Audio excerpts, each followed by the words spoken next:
Well, Carolina Hurricanes have taken a commanding 3-1 lead versus the Washington Capitals in their Eastern Conference semifinal series. The Canes have done it mostly by committee, but Frederick Anderson, Andrei Svechnikov, and Jaccob Slavin have all stood out for the Canes. Canes have never lost a series that they've led 3-1. Will this be another to add to the list? Joining me to talk about the series to date and what to expect in the coming games, Storm Tracker insiders Aaron Manning and Katie Bartlett. Ladies. Hello there. Hey. Okay, so last night was fantastic. The Canes win 5-2. Again, the committee coming through. You see it right up and down the lineup. Different players making a difference. I think they said 10 players were in on the scoring one way or another last night or something like that. Clearly the Canes are starting to drink the Kool-Aid. And when you hear the interviews after the game, they are definitely talking like a team on a mission, for sure. So, what are we thinking? What have we seen so far in this series, and what do we feel? Aaron, you want to kick it off? Sure. I think what's really impressed me so far about this series is that the Canes just keep defying everyone's expectations, and they're doing it in a way that is so clinical, if you want to use that word, that the national commentators have pretty much labeled the series boring. It's boring to watch a team this good do what they do at the level that they do it at and kind of smother the competition. I know Canes fans disagree with that assessment. It's never boring to watch your team win. But I kind of understand what they mean, because even when the game last night started getting close, I never felt like they were going to lose that game. And there's just that sense you get when everything is firing on all cylinders, like you've said before, Tom, that you just know that they're in it. You know, they're focused, they're driven, they have people that are, maybe waiting in the wings to step up that haven't stepped up yet. We saw that last night. And I think that that's kind of been the hallmark of the whole series. Only the one game so far that they lost, that was the only game where it just felt like it was close all along, but they never quite felt like they connected with what they wanted to do. And you have to expect that when we're in their arena and they're getting their matchups. But even there, it's not been a blowout victory at any time for the Caps, even in that one game that they won. So this is different from what we've experienced in the second round in the past. It's really exciting to see, and I can't wait to see how far they can go. Well, Rod commented on the statements that the games were boring by some of the broadcasters. He said they're just lazy.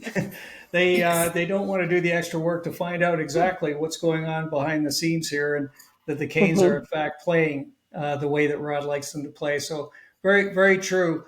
Now, Katie, we're seeing it with the eyeball test. What are you seeing with some of the analytics?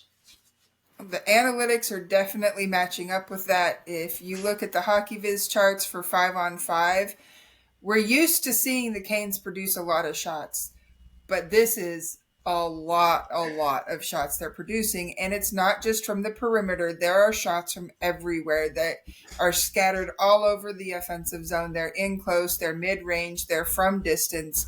If the Canes have a lane to the net or think they have a lane to the net, they're going for it. And it's easy to complain that so many of them miss or get blocked or whatever. And I definitely am one that participates that under certain circumstances. Don't be shooting the puck into the defender's ankles.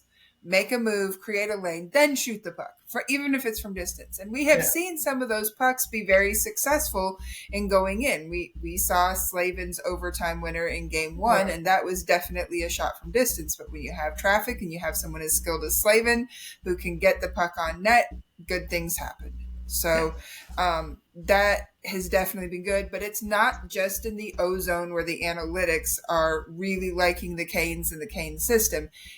Right next to the Canes chart, if you put the Washington Capitals chart up, there are a couple of small pockets of red where the Capitals are getting a fair number of shots from, but they are very small, and everything else is ice cold blue. And it just means that as hot as the Canes are in the offensive zone, they are turning the temperature down on the Capitals in the defensive zone. Yeah. They are preventing zone entries. They are getting sticks on puck. They are keeping them to the perimeter. If there is a shot on goal and a rebound, they're collecting the rebound and clearing it out, not preventing second and third chances. Their system is just dialed up to 10 right now in that zone. And these charts and these stats absolutely show that the Canes are dominating play so far in this series. Yeah, and if you look at the NHL edge numbers as well, zone time, Canes are leading the Caps 46.7 to 39.5 on the offensive zone. They're also leading the Caps 34.7% to 43% in the defensive zone. So clearly a significant variance here. And it speaks to exactly what you're saying, Katie, that the Canes are just doing it the right way. They've reduced the time in their own zone, which has been historically the way they play, certainly in the last few years, and increasing the time in the O-zone. And as we know, when they're in that offensive zone as much as they are, that certainly reduces the potential opportunities for the opposition. So going great. Now, let's talk a little bit about then special teams. So we've seen some interesting things here.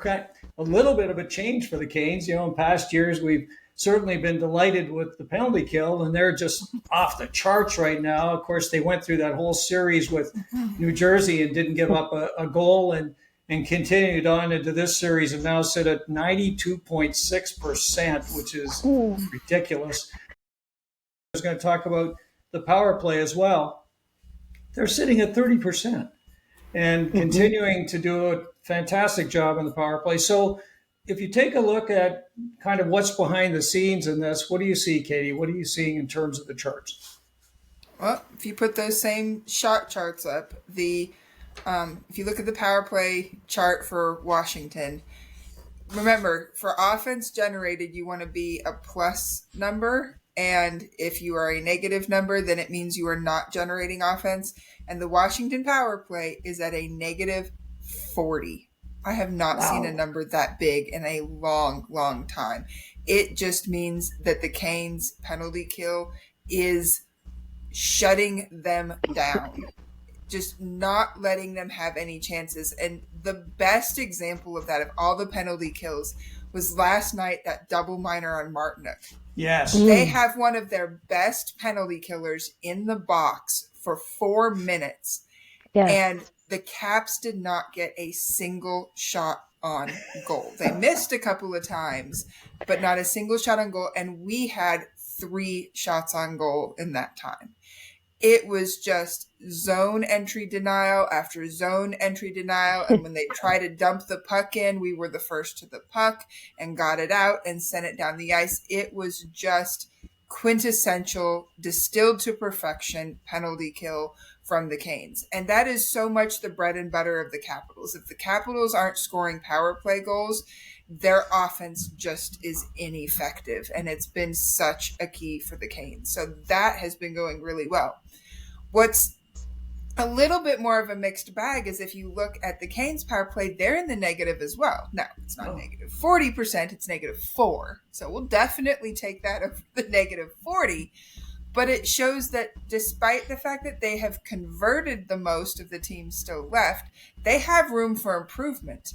And the chart itself, if you look at it, shows where the Canes are getting shots. And there's a lot of places near the net, especially where the Canes are cold when it comes to shot generation. Unlike 5v5. 5v5, they've been getting shots from everywhere, close, mid-range, long distance, and they've mostly kept to the perimeter with their shots. So if they can start converting some of that 5v5 energy into their power play, getting the shots from more of a mid to close range, crashing the net, getting those rebounds like that Jackson Blake goal the other night that was on the power play, that's when I think they could really start knocking on the door of special teams and converting even more of their chances, which would absolutely turn them into an unstoppable force if they have their power play on fire as well.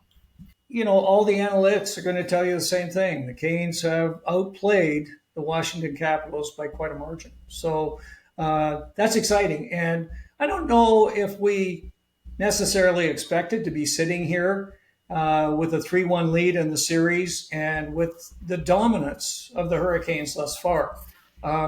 Aaron, did you feel like this could be the case? I felt like coming into the series, just reading different analysis out there, looking at some of the different statistics people were pulling together for both teams, I really did feel like this was a series that was going to be very winnable for the Canes. Yes. The things that had me thinking that it would be a really tough fight, or it might be 6 or 7 games, or it might be, just each game a fiercely fought contest, is that in the past we've seen certain things rise up and be problems. 5-on-5 scoring, power play, and goaltending has been in the past at sometimes an issue. None of those things are hurting the Canes right now. They're really helping the Canes right now.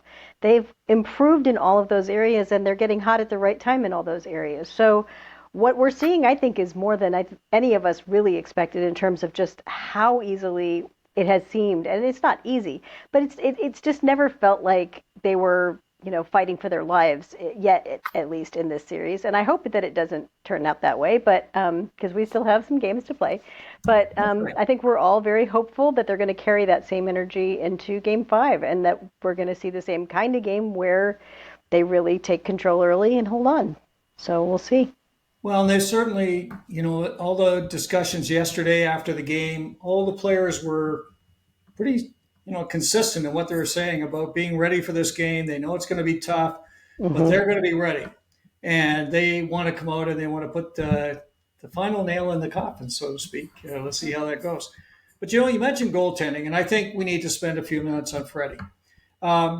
Fred's numbers are gaudy. They're just unbelievable. I mean, let's be honest. He's got a 1.41 goals against average and a 935 save percentage, and he's made numerous saves. And he makes a lot of saves that might be tougher than they are. He makes them look easy. I mean, that's when you know that he's really on his game. But what are we seeing with Fred? What do we feel? Katie, your thoughts on Freddie?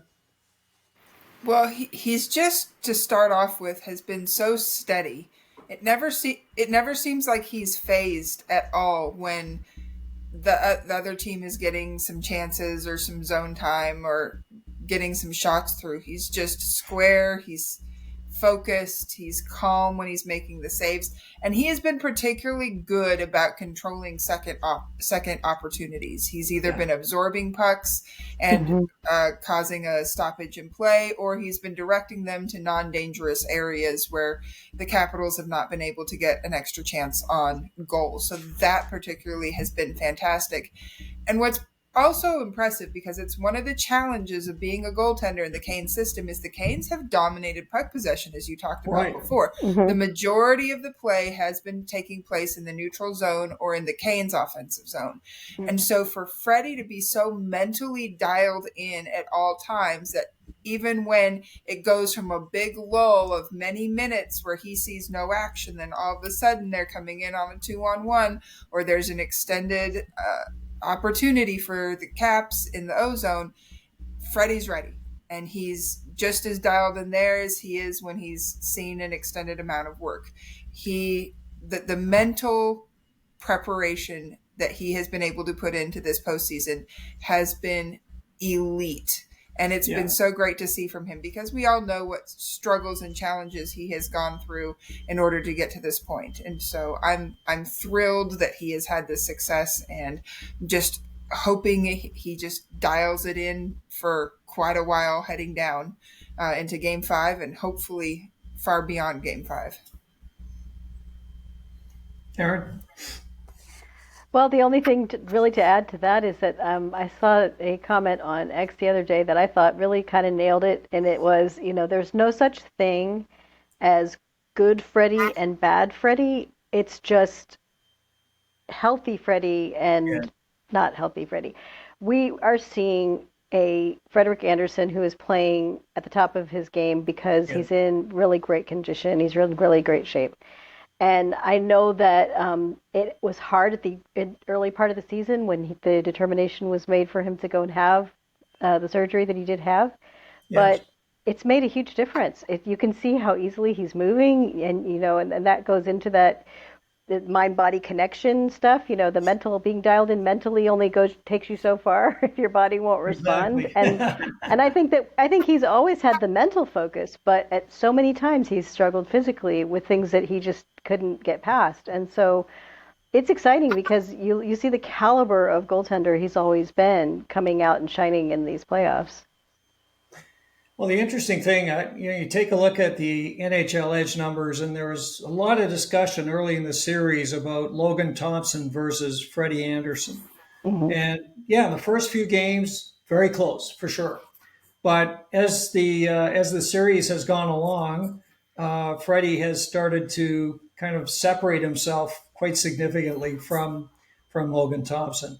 And the only area that Thompson is besting Freddie right now is in mid-range save percentage. Everything else, Fred's got him beat. So this is something we talked about before. We talked about a lot. If your goaltender is winning the goaltending battle, man, it's easy, right? A couple of other things too. The players have been so complimentary about Fred. Of course, they would be because he's making big saves at the right time. He just got that new deal, an extension. He seems like he's a very happy camper right now. He loves it in Raleigh. He loves this team. He loves the fact that they can compete at this level. And as you said, Aaron, and I think rightfully so, he missed a period of time. Okay, so he's rested now. He didn't play a long season. He hasn't had a grueling year.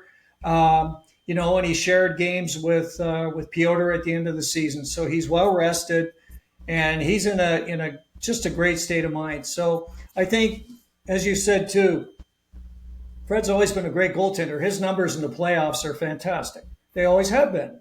And the Hmm. only question is, is he going to be, stay away from injuries and be able to play as he can play? And I think we're seeing it right now. So it's quite a story. Some folks are even touting him for top player in the playoffs right now. So it's kind of interesting. So one of the guys that makes a lot of difference, of course, to Freddie's world is Jaccob Slavin. Jaccob Slavin, recently they put out this analysis of the top defensive player in the NHL this past year, and at the top of the list was Jaccob, and that's great to see that. We also saw that in the Four Nations tournament, of course, he was lights out. He's a heck of a player. Katie, what are you seeing with Jaccob Slavin? Oh, like you said, just a dominant defensive player who is leading the charge of that minus 40 that the Capitals are suffering, during the penalty kill or the other struggles 5-on-5. He is their spearhead when it comes to that. And he's just the one that exemplifies all of those mantras that the Canes put into practice when it comes to their D zone. It's a broken record again. The zone entry denials, the stick work, the getting in lanes, the body positioning, the keeping players to the perimeter, winning the battles in the corner. And every single one of those sound bites that we're used to hearing from Brind'Amour, Jaccob Slavin is the one that has distilled that down to perfection in his play. And it's been wonderful to see him dominate. But aside from that, he's gotten to show a little offensive sparkle as well. And that has been really good to see, because while he might not have the prettiest shot, because his stick work is so skillful and his positioning and his understanding of lanes is so strong, a lot of times his vision will help him do things that other players can't do, even though they are more skilled. Whether it, again, that overtime winner where he's the one that's able to get the puck through traffic and find that lane, or that absolute highlight reel goal where he knocks the puck out of midair, jukes around Nason like he's a pylon, just sitting there. And we know Nason's a good player. He was on our team for years, and goes around him and then just absolutely pinpoint snipes it through that little hole. I mean, that Beautiful is goal. Just because of his vision. It was, it's not his typical play, but because of his vision and his stick work, he was able to make that happen. And so he's just been a leader in every sense of the word. And don't see that changing at all. As long as the Canes are in the playoffs, he's going to be right there at the head of the line. Absolutely. Absolutely. And I think that there's no bigger proof of just how much attention he's garnished as what I'm seeing out there from whole groups of people, some pundits among them, who've suddenly discovered just how low his contract that begins in next year is going to be. They're asking how on earth did the Canes sign Jaccob Slavin for this amount of money? It's just crazy because there are a lot of defensemen in the league who can't do half of what he does, who are being paid a great deal more. And when you think about it, it has been, I think, for a while, the age of the offensive defenseman. Everybody wants those guys that, the Bouchards and the Quinn Hughes, and they want the guys that can move the puck and score, or move the puck and get a lot of assists. I think that's why Lane Hudson, Montreal is another one of that pattern. But you forget that the role of a defenseman, at least some of that role, needs to be to do the kinds of things that Jaccob Slavin is doing. And to do it at his level and to be really elite at that, it takes a lot more than just being able to score. So, yeah, his scoring on top of it is the cherry on top of the ice cream sundae. It's just incredible to see this all coming out in the playoffs. Yeah, and he played 24 minutes last night. So, he was... Rod said, I played him extra in the third period. I wanted to make sure that, we had our guy out there and he's phenomenal. And again, I think, Jordan Martinook talking about, on one of the interviews, talking about Jaccob was saying, they said, is he a shutdown defenseman? And he's getting some offense as if it's a big surprise. And Martinook just said, he's just a great defenseman. You don't separate the two. He's just one of the best in the league. So I'm glad you guys are finally seeing it, so to speak. In any case, great to see Jaccob. And I think he's been helping Burns as well, as he always does. Those two guys are twin towers back there. And through the penalty kill and the regular shift against the top lines on the other teams, these two guys are just... You're comfortable when they're on the ice. You just know that things are in good shape, and it takes a lot for a team to score when Jaccob Slavin is on the ice. That's for darn sure. And one thing he says, and they talk a lot about, is that the forwards help them a lot, and that helps them with their game, particularly in getting the puck out of the zone and getting out of trouble again. And I think they've really got it down to a science. But he's been amazing. So one other player I thought we'd touch on the players that have really stood out, and this guy has been a great surprise, and we've been waiting for this guy to really do it, and he's getting a lot of attention right now. Of course, that's Andrei Svechnikov. 7 goals. He's only trailing Mikko Rantanen, who's been incredible. But Svech has 7 goals now. He's been playing great. Aaron, what are you seeing with Svech? Well, I mean, I'm not going to pat myself on the back here, but somebody tagged me on X the other day with a comment that I made that I'd forgotten about back when Svech went out with injury. I said, there were a lot of people at that time, I don't know if you remember, that went saying, oh, well, it doesn't really matter. He hasn't been that good. We should be thinking about trading him in the offseason anyway. There were a lot of people that were just ready to give up on Svechnikov because, oh, gosh, we've been waiting all this time to see this. And apparently I had said something to the effect that when he returned from injury, he was going to take the league by storm, especially in the playoffs. And so it's kind of nice for me to see that coming through because I did sincerely believe it. I have always believed that he's a playoff performer. I think that he's only been held back by the unfortunate situation last season where he was returning from injury. Yeah. And you're going to still be playing a little bit tentative. People realize that now that with an ACL injury of that magnitude, that whole year was a difficult year for him. It wasn't just you come back in and, oh, good, you're good again, you can play. Well, it takes a lot to get your feet back under you and to be able to play the way that you're used to. So this season we're seeing it, especially in these playoffs. He's kind of shed that last bit of hesitancy, and he's ready to go, and he loves being able to play this way. And one of the things that's been impressive is that even though he has taken a little bit of penalty time now. He's not been in the box that much this playoffs. He's been disciplined, and he's not been losing his temper and retaliating and taking those bad penalties that will get him in trouble. So that's a maturity issue too. And so a mature, strong, power forward Svech is what we've all been waiting to see for a long time. Katie, any thoughts on Svech? I was gonna mention the penalty thing too. In fact, I think it's only. No, you're fine. It just means that we're on the same wavelength here. But I think it's only one, and I think it was a matching minor. I don't think it was even one, something. Yeah. I mean, he has been really good about playing strong, but playing the right way. But he's still physical, which is good. He is, he's not afraid to lay the body, to go to the tight areas. But I do believe, correct me if I'm wrong, I think at least 2, if not 3 of his goals are empty net goals. Yeah, but here's the thing is a lot of people like to wave those off and dismiss something like empty net goals, but those are important. I mean, especially in the playoffs. Especially in playoffs. You have a team pushing, the score is close.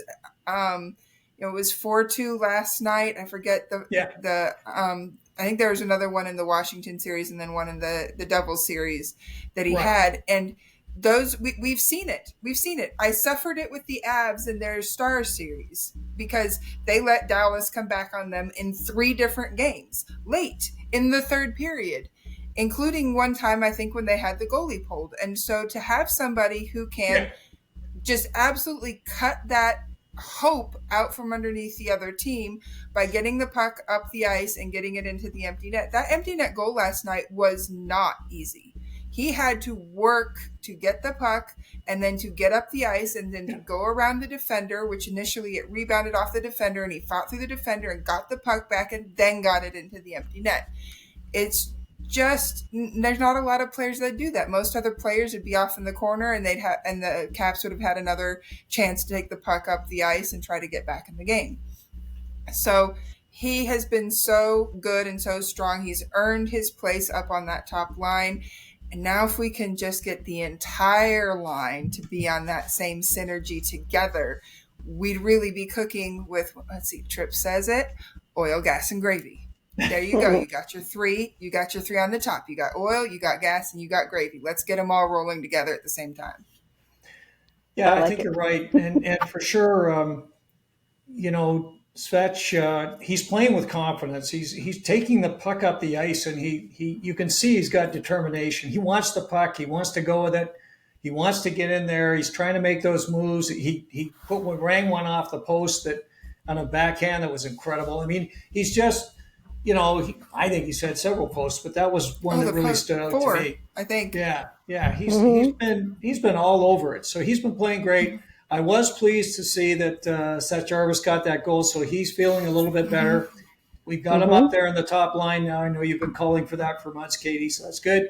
And I think, we've got a situation where these guys they're starting to come together. And even Aho, we've talked a lot about Aho, and some nights he doesn't look like he's fully there, but he's making things happen for sure. And one thing we're really seeing with Sebastian right now is he's firing the puck. He's really letting it go. And I don't know if he had 4 or 5 shots last night. So he was out there, he was shooting hard, which is great. And that line's going to be key for us. So I wanted to maybe spend a couple of minutes on some honorable mentions. There's so many players that have been playing so well, but there's some that I think we need to maybe just take a second and give them a little bit of shout out as well. The duel of Sean Walker and Shane Gostisbehere to me has been a revelation. And in particular, in recent days, of course, they've been lighting it up offensively. And Katie, I know you like Sean Walker. So what are you seeing with him these days? He's getting a lot of praise from Rod Brind'Amour, that's for sure. Well, my first introduction to Walker was when the Avs traded for him last season at the trade deadline and got to see him in the Avs system. In the Avs system, he had quite a bit of offensive punch. And I've been waiting ever since he came to the Canes. Like, he has this sneaky the sneaky offensive side to him. He's a really solid defender. He can hit, he can play physical, but he's got this offensive edge that should be really exciting. And if anyone's followed me on X, whenever they put the predict the first goal scorer all season long, I've been like, it's got to be Walker, it's got to be Walker, it's got to be Walker. It took forever for it to finally be Walker, but it hasn't. It hadn't emerged in the regular season the way I had been expecting, and I think a lot of that has to do with being on that pair with Gostisbehere. Gostisbehere is the offensive engine of that duo, and so Walker's had to hold himself back a little bit and really invest in his defensive game to help balance that duo out. But he's starting to show a little bit more of that offensive flair. He got that goal yesterday, which was just beautiful, the way that he drove into the zone and then let Roslovic drive the net and just hitched towards the center of the ice just a touch to get the defender and the goalie out of position before he wired that puck into the net. And that's what I have been waiting for since I saw him play with the Avs, and it's what I've been expecting from him on the Canes. And there it was. It was fantastic. And just to wrap up the excitement I have for Walker, since the beginning of the season, I've been saying, I want to see a Slavin Walker duo.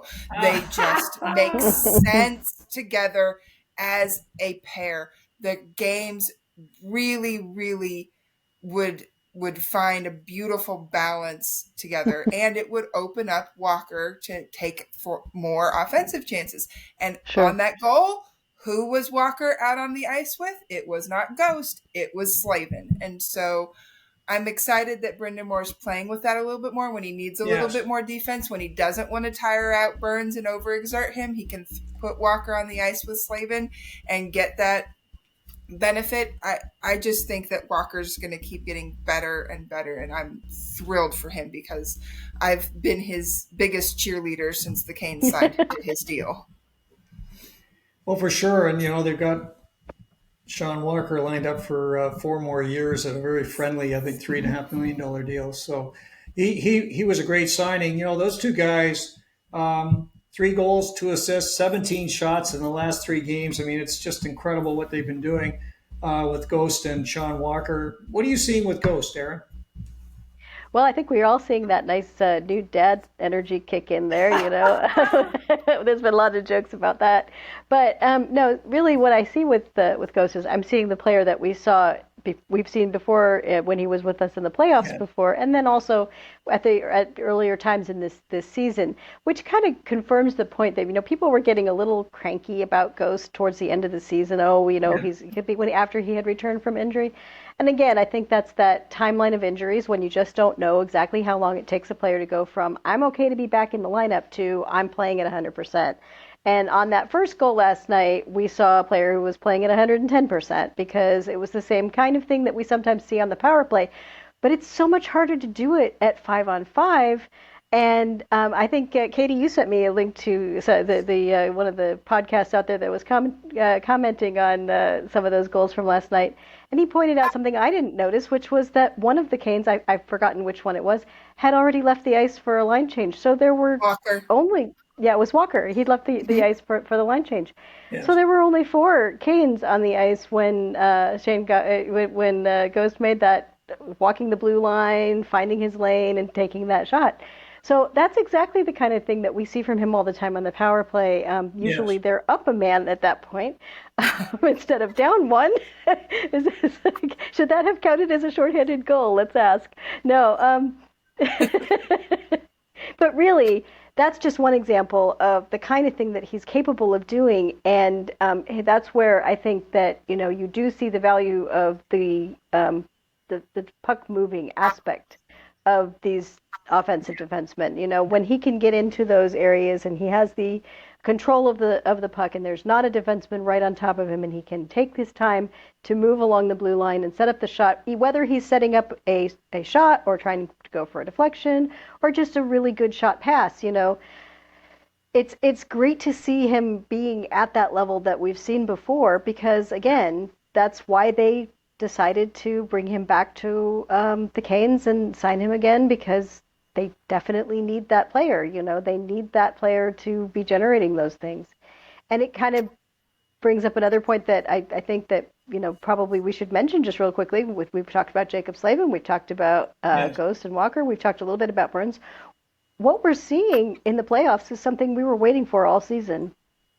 Offense from the blue line. Right. It wasn't happening in the regular season. And all of a sudden, all of them are clicking and chipping in.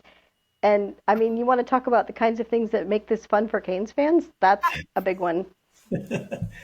Well, you're right on. And for sure, the Canes, we've talked about this a lot, their style of play is really built around that D-core firing pucks.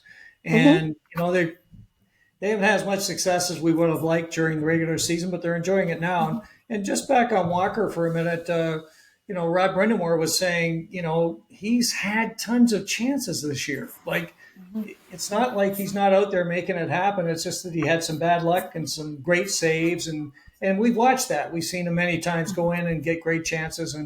And we knew at some point they were going to start to go in. But I agree with you on this. The D-core starting to show some offense. And we still haven't seen Burns take off. I'm not sure if we will. But he's a guy that definitely could add to that offensive piece as well. He fires the puck a lot.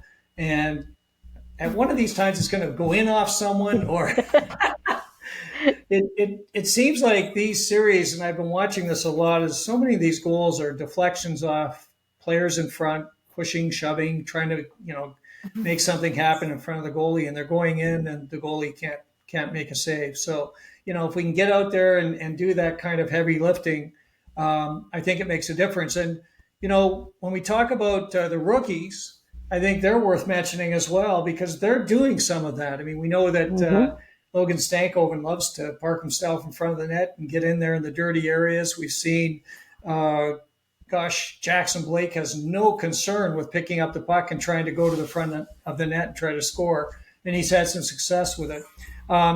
These two guys have got 5 goals in the playoffs. That's pretty good for a couple of rookies. Aaron, thoughts? I think that they've been great. I think that it's interesting that one of the changes that Rod Brind'Amour made in Game 3 that has then persisted into Game 4 was moving Jackson Blake down so that Seth Jarvis could go up onto that top line. I don't think that there was a concern about Blake's play, but I do think that he was starting to be a little bit less effective in some areas of the game. And when you talk about penalties, I think he's right up near the top or at the top in terms of penalty minutes on the team. For that's kind of, you expect that from rookies a little bit. They're going to get caught out a little bit more often, they're not going to get. I know this sounds funny, but we know that the refs like to swallow their whistles in the playoffs, right? I think that rookies don't get the benefit of the doubt as often as veteran players do. I've seen Blake called for some things that were completely ignored when somebody that's got a little more experience does the exact same thing. So that's kind of goes with the territory. So whether it's that or whether it was just the need to put Jarvis up on the top line, he can be effective on any line, so that's not a concern. Katie? Yep, I agree. In fact, I like Blake down on that fourth line because I think it gives him a little bit more elbow room. Let's just put it that way, to do what he does best. And he's still got some players down there that can work well with him. Most recently, Robinson and KK. But he, like Aaron said, he can play with anybody. He can play any type of style, and he's willing to do that and get in and muck around. And speaking of mucking around in our rookies, I just love Stankoven. As Tim Donnelly called him, Mr. Game 1, since he has scored goals in both of our Game 1s and only so far in our Game 1s of our different series. But he has just been a dog on a bone. And the chemistry he has with Taylor Hall has been phenomenal. The way they found each other, whether it's on the power play or 5-on-5, they just seem to understand where the other one's going to be, which is impressive because Hall is a veteran who's been around for a while, right. And Stankoven this is only his second playoffs. So, he's relatively new to the scene, but they seem to understand each other, and that kid is just, he is fearless. It does not matter where the puck is and who's between him and the puck. If it's available, he is going to go after it, and I don't bet against him to be the one to come out with it. So I just think he's going to get better as he gets more and more time because, comparatively speaking, he's still new to the Canes system, and it takes a while to get used to the way that the Carolina Hurricanes play hockey. And so there's still probably a bit of a learning curve for him to absorb before he's truly completely entrenched as a Carolina Hurricane. So I'm thrilled with his production and his fit and his attitude, and can't wait to see what else he's got in the tank. Yeah, I mean, sometimes I think we forget that, he's only been with the team a very short time. And just because of the way he plays and how he handles himself out there, he's so much like a Hurricane. You just think he's been here forever. But great player. Key plays he's made. Obviously, that goal in the first game was huge.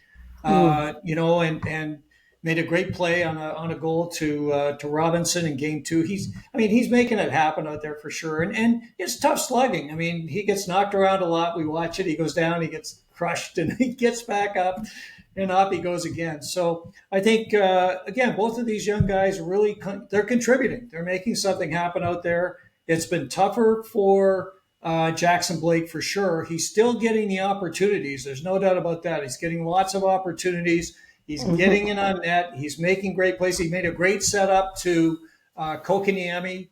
I thought that could have gone in last night. It was a great move by him.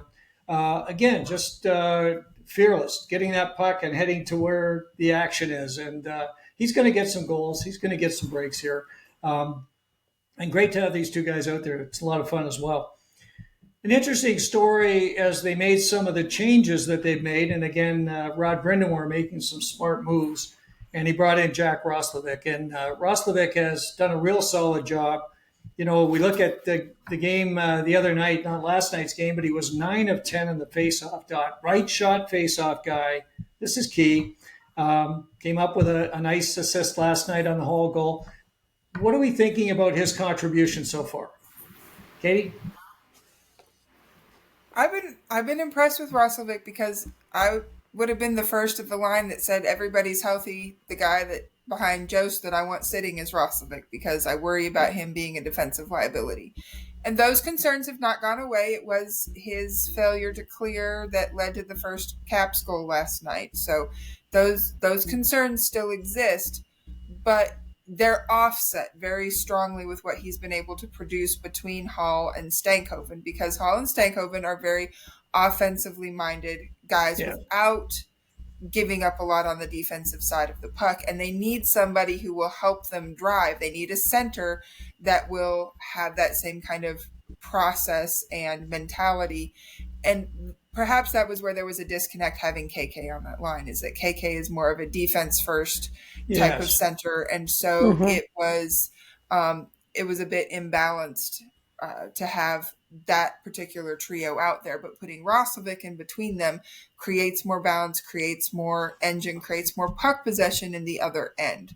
So as long as he is generating more offense than he is giving up to the other team, I want to see more of him. I would really like to see him in game 5 tomorrow, just to see how he does when it's not the Canes controlling the matchup with this new line. Because, correct me if I'm wrong, I think he did play in game 2 that they lost, but he was fourth line. Yeah. He wasn't, he wasn't between Hall and Stankoven at that particular point. So I'd really like to see what that new trio can create and produce in game 5 in hostile territory where the other team gets to control the matchups. If they can still have those strong possession numbers and be driving play in the other team zone and not being too risky or dangerous in their own zone.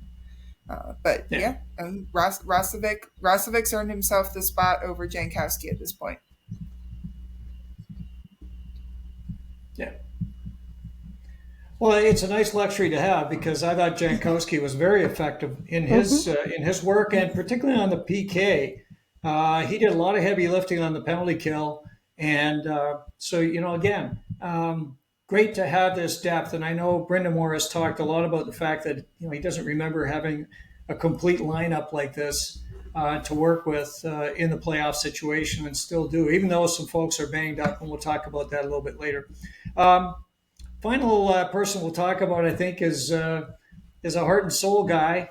He jumped in front of a shot to block it, got injured the other night, came back last night and played another, lunch pail type game, and that's Jordan Martinook.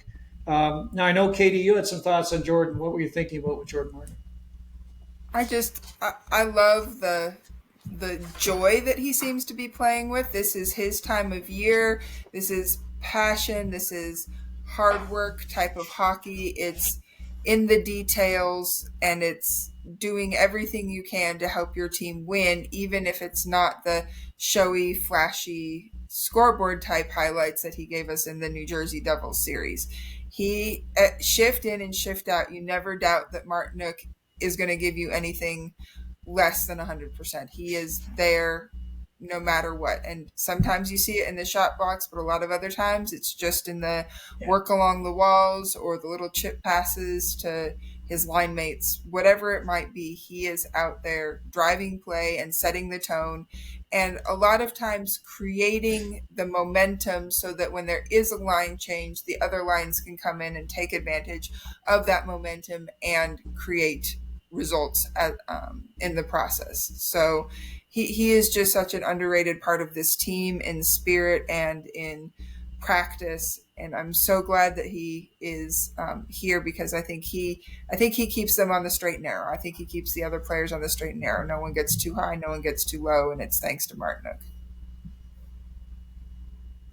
I would agree with that, and I would say that it's funny, but it seems like every year in the playoffs, this is the time of year when the commentators and pundits out there remember that Martinook was actually put on waivers at one point, Yes. and they like to point that out. I think, to me, it's just another example of the kind of leadership that he brings to the team, because that was not a decision that the team made lightly. It was not something where they were really willing to risk losing him. They did it very strategically, knowing that other teams that might be interested would be in the same cap situation that they were trying to alleviate as well.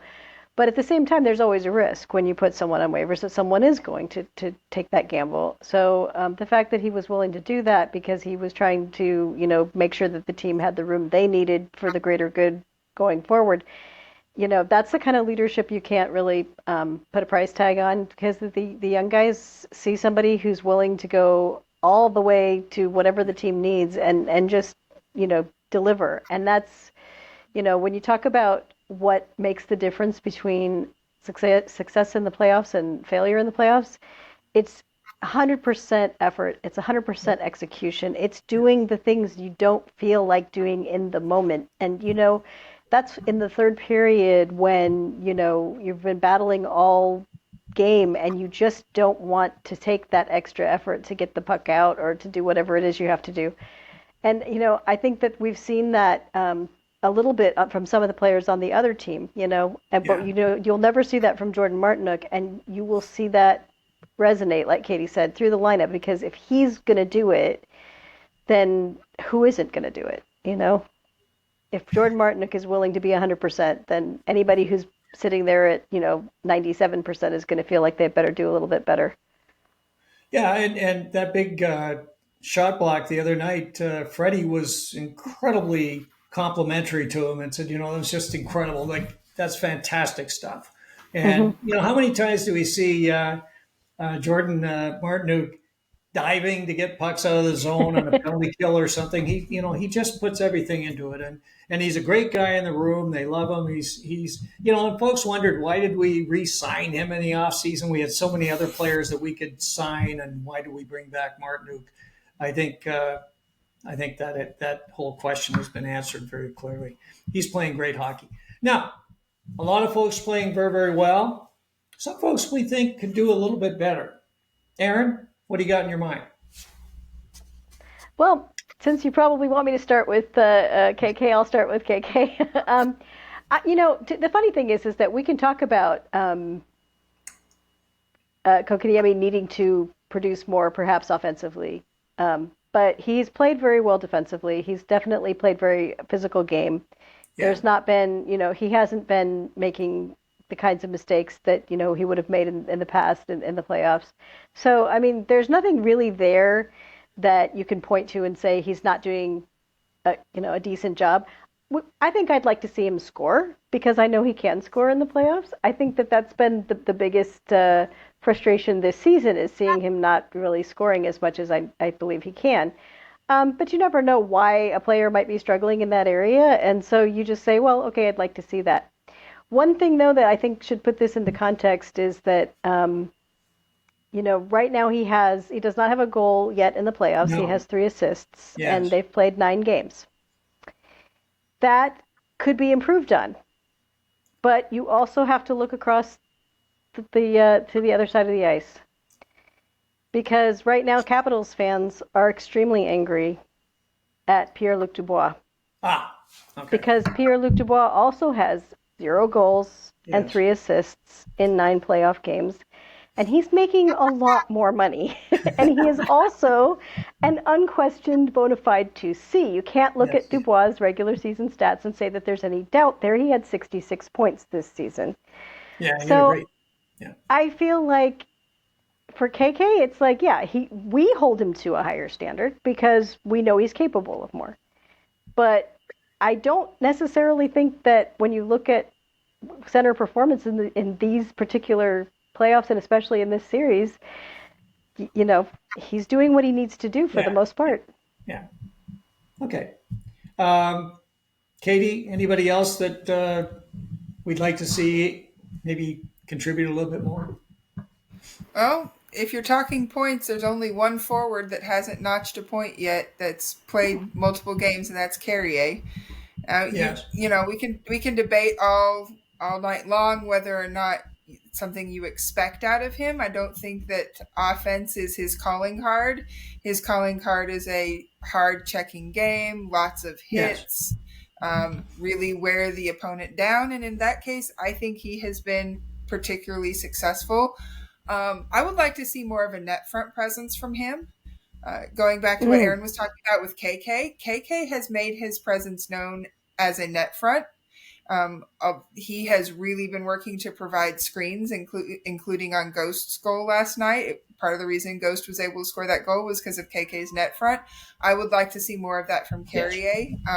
And whether he's playing on the third line or the fourth line, well, what we call, we don't number the lines here, but whether he's playing on Staal's line or the so-called fourth line, which is currently KK's line, I want to see him get to the net front a little bit more, because when he's greasy there, he seems to be more effective, whether it's directly effective for him or effective better for those around him being able to create and produce opportunities because he's tying up defenders and taking away the goalie's eyes and that sort of thing. So around the edges, he's been great. I'd like to see him be a little bit more greasy net front and get some more opportunities there regardless of which line he's on. But it'll probably come. It's not that he's been playing poorly. I just think that there's another level where he can get to that would make the Canes even better than how they are right now.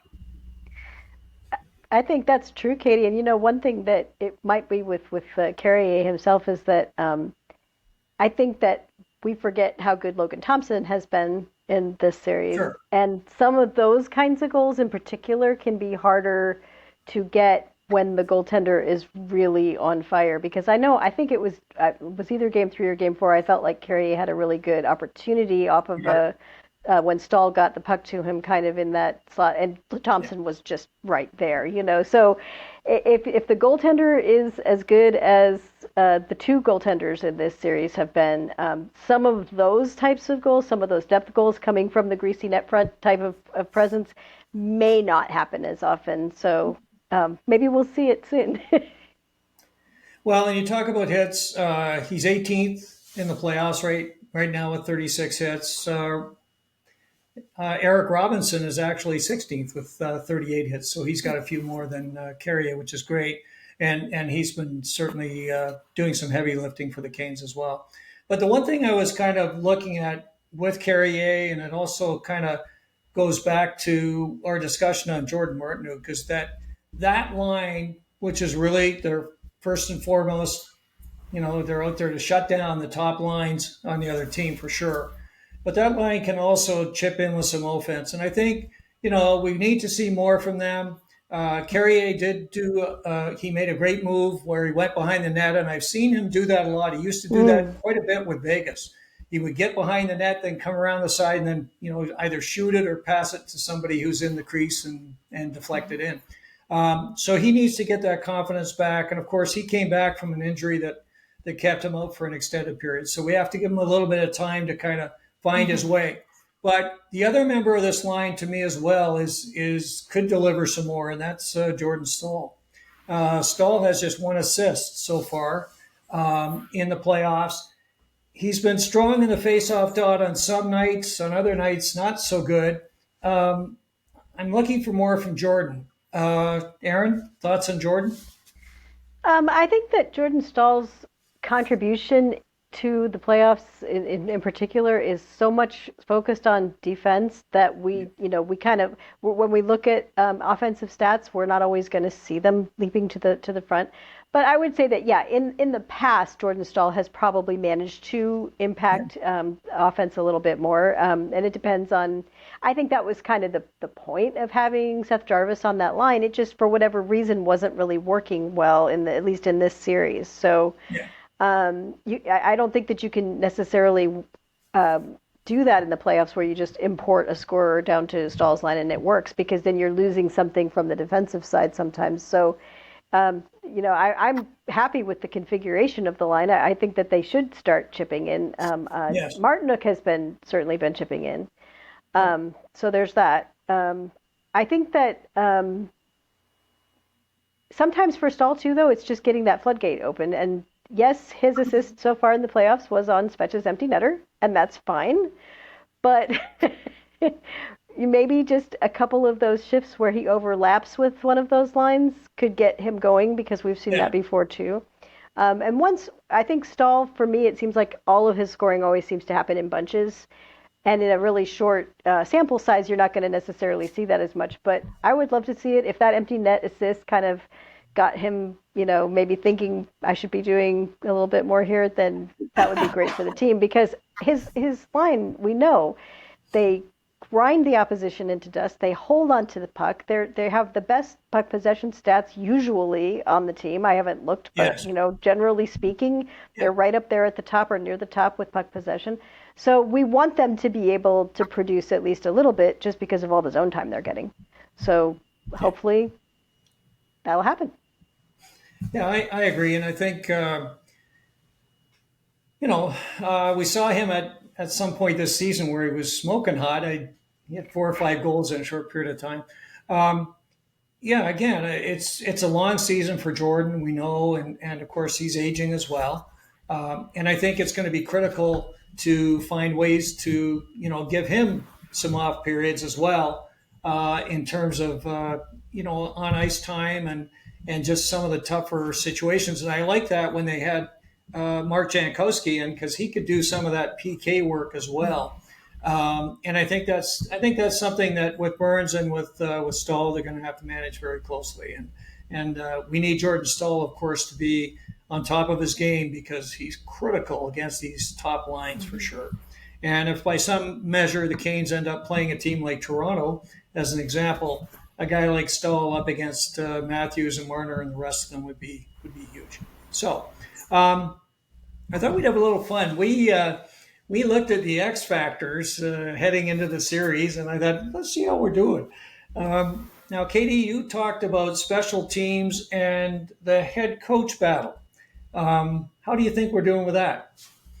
Well, we already touched on special teams, so obviously we're great, considering that we're first of the current teams left in the postseason in both power play and penalty kills. So well done, boys. Awesome. That has definitely been Thumbs up there for sure. fantastic. Yeah. The coaching has just been on another level. Like, we've always known that Rod is a really good coach, but it seems like this playoffs, he and his staff have hit another level in the decisions that they're making, the matchups they're creating, the tweaks to the lineup that they've had to make, both as far as who's playing as well as how the lines and pairings are configured.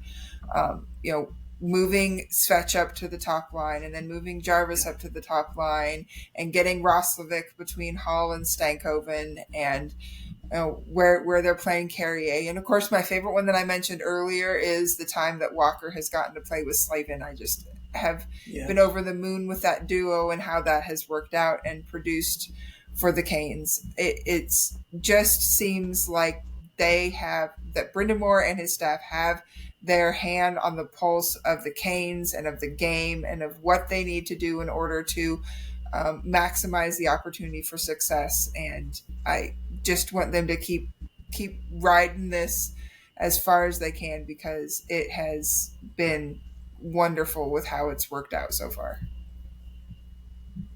Yeah, fantastic job by Rod for sure. Now, Aaron, you talked about discipline and physicality. I think that they're doing extremely well in both of those areas too. The penalty kill has been extremely good, but they have not had to work as much as they did in the regular season. There have been some lengthy calls. We had some 4-minute, minors for high sticking and that kind of thing. But a lot of players that we would normally see, with that little revolving door going in and out of the penalty box are keeping, their discipline, keeping focused, not committing the stick infractions, not committing the retaliatory penalties, which is, of course, the one thing you don't want to do, being goaded into, taking a swipe at someone or whatever the case might be. And, I mean, they're playing the Capitals. I mean, you don't necessarily expect them to take a lot of retaliatory penalties against the Devils, but the Capitals are one of those teams that can kind of play that game where they get you off your game and get you angry and make you do these things. And so they've been tremendously mature. And then this goes all the way down to, some of the youngest players in the lineup. The physicality has also been extremely good. I think that last night's game was the first of the 4 games that we've played against the Capitals where the Capitals actually did, in fact, out-hit the Canes by 2 hits. By 2 hits. So matching the Capitals hit for hit all the way through and even exceeding them in most of these games, nobody would have expected that because everyone has this idea that the Canes are just soft. And what we're finding out is that they're not soft, they're strategic. They didn't do this in the regular season because you shouldn't have to do this in order to win in the regular season. You shouldn't have to target guys and go after guys and, be throwing hits randomly. And they're still not doing that. They're just hitting very strategically when they need to get the puck back, and that's it. Nobody's got a target on their back in this series, at least not on the Capitals side. And they don't have to. It doesn't have to be this very personal, dirty kind of game. It can be, you can be physical, you can elevate the hits, you can elevate, and not just the hits too, because we look at that as the number that we use as our proxy for how physical a series is. But how many times is it just a question of finishing a good check, making sure that you're taking that extra effort to get the puck cleared or that extra effort to get the puck off the wall? That's physicality too. And I think that the Canes are underrated in those areas because we don't have stats for measuring that. Well, you look at the hits numbers, they are 5th right now in the playoffs with 319. So they're doing exactly what you said, Aaron. And a couple of things that come to mind. Look, Brent Burns, the other night, he just pummeled Alex Ovechkin. How many times did we see him? He just crushed him, right? And you're just sitting there cheering. You're going, this is great. Because, again, Ovechkin has been, a thorn in the side of the Canes, and he tried to get, very physical last night as well. And the other guy that, of course, has been trying to take the Canes off their game is Tom Wilson.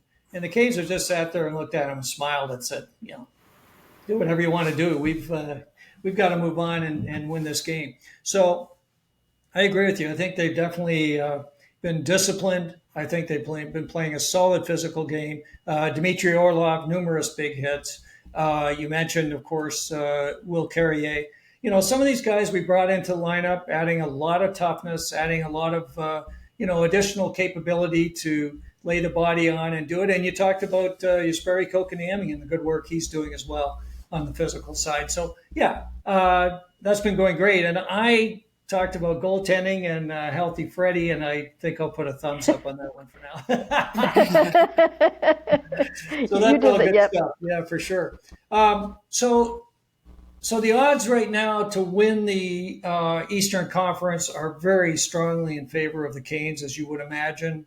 As I mentioned at the start of the podcast, the Canes have not lost when they've been up 3-1. In fact, 8 times they've won the series when they've been up 3-1 in the series, and they're going to go for a ninth.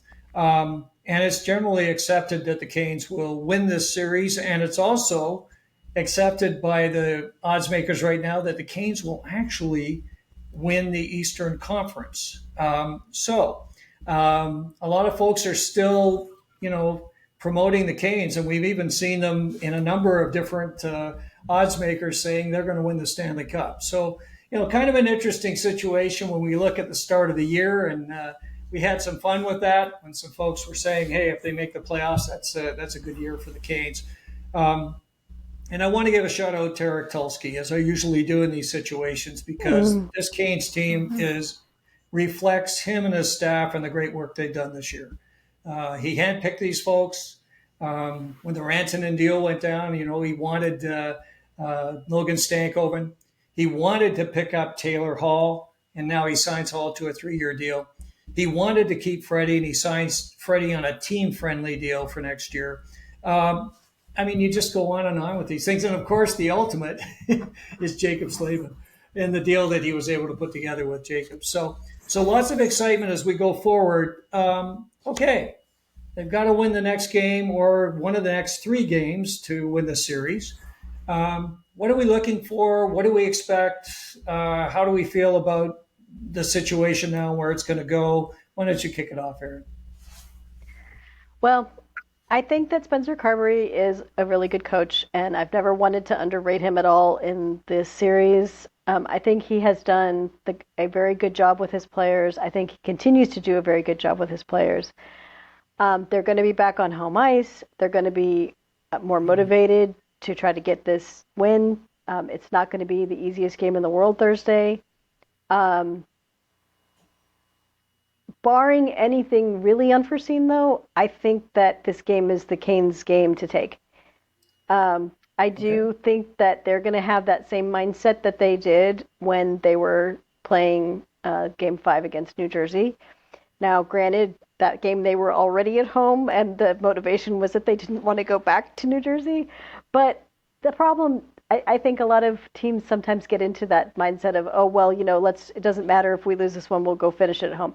You never want to do that when you're at Game 5. You never want to do that.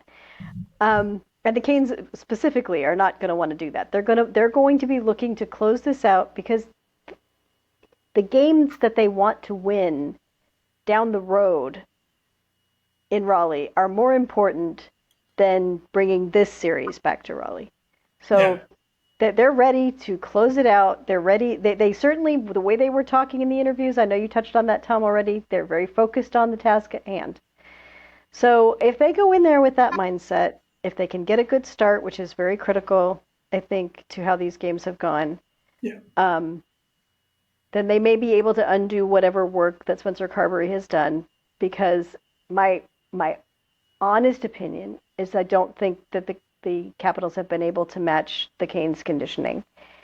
There's been a lot of commentary about how, various players have looked like they're completely gassed, completely out of breath on the bench. And by the end of the first period, not by the end of the third, if the Canes can continue to keep that level of intensity going, then the game is theirs to take. Yeah. And again, do you think, are you expecting any changes going into this next game, or do you think it's line up as we've seen it? I personally think they're going to stick with the same lineup. I think it's hard to change a winning lineup, and you don't have a losing lineup. So, but even beyond that, we have seen Rod tweak a winning lineup before, and certainly barring injury, we always have to say that because we don't know for sure the status of every player. It could be that somebody might have to sit out. Sure. But if no one is injured, I think they will at least go into Game 5 with the same lineup, because the thing with the concerns about Jankowski versus Roslovic, and I've heard those concerns, Roslovic has, in these last 2 games at home, Game 3, he played just about a minute and change less than Kotkaniemi. Yeah. Game 4, he played, I think, 4 seconds more. Yeah. They're playing equal deployment, even though the lines are numbered however they're numbered. So Rod has that opportunity. If for some reason Roslovic becomes a defensive liability in Game 5, he can easily swap those two centers again. He can easily move Roslovic to someone's wing if he wants to. There are so many opportunities to reconfigure the lineup without having to bring Jankowski in. And I think you want to save Jankowski and keep him ready to go for whatever the next series is, because that's when it could get very critical, depending on which of the Florida Panthers or the Toronto Maple Leafs emerges victorious, because that's going to be a big question. So for me, I think they stay the same. What do you think, Katie? Yeah, I don't see any reason to change. Don't mess with a good thing. And like I said earlier, I think Rod will want to see how Roslovic responds in a situation with this new line, and in the other team's barn, where they probably are going to be targeted against the other team's top line on certain occasions, at the face-off dot, and how Rod can get the line changes on the fly to counteract those matchups. But I think this is a good opportunity for Rod to see what he's got with this line on the road and potentials for it down the road. But other than that, unless someone's injured, the D is going to stay the same. The other lines are going to stay the same. Freddie's going to stay in net. It's great. I mean, we all want to get to Game 5. That's just how excited I am, because we want the Canes to close this out. We're excited for them. They played so well, but I think we're all willing to be patient to give them this extra day of rest, because it's good all around, from Freddie on up to the guys that we know are nursing things, like Chatfield and Martinook. We know are a little banged up, to other guys who I'm sure are banged up. We just don't know about their bumps and bruises. But so this extra day will be good for them. A couple more nights in their own bed before they head back up to Washington. It'll be great. And like you said, Aaron, I think if the Canes can get through definitely the first 10 minutes, if not the first period, even or with the lead, I think that they are going to just wear the Capitals down, and they are going to be able to take this game, because the Capitals just cannot keep up with the speed and the stamina that the Canes have developed throughout the entire season. And it's just part of who they are, just follows in Rod Brind'Amour's footsteps. And so the biggest danger is if they play from behind. The Canes are not a good team playing from behind. So if they can keep it even or get the lead and build on that and make the Caps chase them, they'll wrap it up in 5. But if they let the Caps dictate things from the start and get that energy and break through early, then it's going to be more of an uphill battle. And I mean, they can do it. We saw Game 5 with New Jersey. Sure. They can. They spotted New Jersey a bit of a lead there and managed to make it happen. But I'd rather they not do that again. Let's not do that again. If they just went ahead and just took it to the Caps from puck drop and asserted their dominance once again. That's what I think we would all like to see. Yeah, and to quote Mr. Brind'Amour, they need to start on time. They need to come out and right from the get-go, take the crowd out of the game and take control. And Freddie's going to be incredible. He's going to be that strong, steady guy back in the net that we know we can count on, and that makes a big difference. Every time he's out there now, you have a chance to win. So, yeah, it's going to be exciting. There's some interesting things going on. Of course, the Jankowski discussion is a raging one and should be. He played very, very well when he was in there. Now, Rosie, as RBA would call him, he's getting a lot of positive response as well. They like what he's doing. He's making a difference. He was huge in that goal last night by Taylor Hall. So that's a great situation to be in. And another one, which we're having some fun with, is that Alexander Nikishin was in warm-up last night, and that caught a lot of folks off guard. We know that Chatfield is hurting right now. In fact, he struggled a bit last night, so we'll have to see how that plays out. But Rod did say that he fully expects that we're going to see Mr. Nikishin at some point in the playoffs. So that, I think, was a very strong positive statement for those of us who've been waiting to see Alexander. And I would not in any way, shape, or form be concerned if he jumps into the lineup as well, based on the fact he's been around for a while now. So I think he's starting to feel a little bit more comfortable as well. And in fact, I saw him in a conversation with Andrei Svechnikov and Canes owner Tom Dundon the other day, and he had a big smile on his face. So I think that's a good sign. It's going to be fun to watch this as the Canes continue on their run. For those of you who've been watching or listening, obviously the three of us are delighted you've been here and spending time with us. If you like this episode, please press the like button. If you have comments for Aaron, Katie, or myself, or just some things to say about the Canes, we'd love to hear from you for sure in the comments section down below. And if you want to be alerted of future episodes of Storm Tracker and have a chance to follow the Canes as they go through this playoff run, please press the subscribe button and, of course, the bell, and you'll be alerted of future episodes. As always, we thank you so much for spending time with us and look forward to getting together with you real soon right here on Storm Tracker.